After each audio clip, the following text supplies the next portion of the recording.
Hey, amazing teachers! Ever feel like your students just read a paragraph and then stare at you like confused flamingos? You ask, what was that about? And get hit with, stuff? Yeah, been there. That's why I love the one sentence summary trick.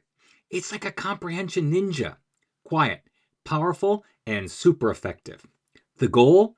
Ask students to summarize what they just read in one single sentence, but with a twist.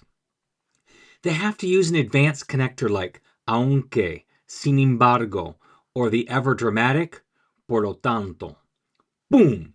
Language growth plus comprehension check equals teacher mic drop. Here's how it works. After reading a short paragraph like Pedro quiere pizza, pero no tiene dinero, ask students to write one sentence that captures it all. For example, Pedro quería pizza, sin embargo, no tenía dinero y lloró como un bebé. Fancy, fabulous, and more effective than classic raise your hand if you're breathing. Check. You can scaffold this by giving them a list of connectors and two starter frames like aunque or por lo tanto. It's like giving them language training wheels, but still expecting them to ride the bike. Want a twist? Make it a speed challenge. Give students 30 seconds to create the best one sentence summary they can, and then pick a sentence of the day to spotlight.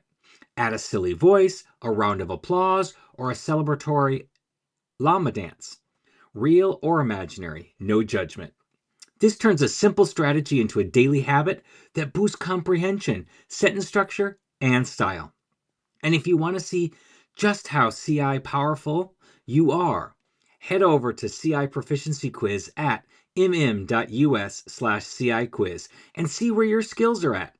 It's free, it's fast, and it's way more fun than grading a stack of papers during lunch. Happy comprehensible input.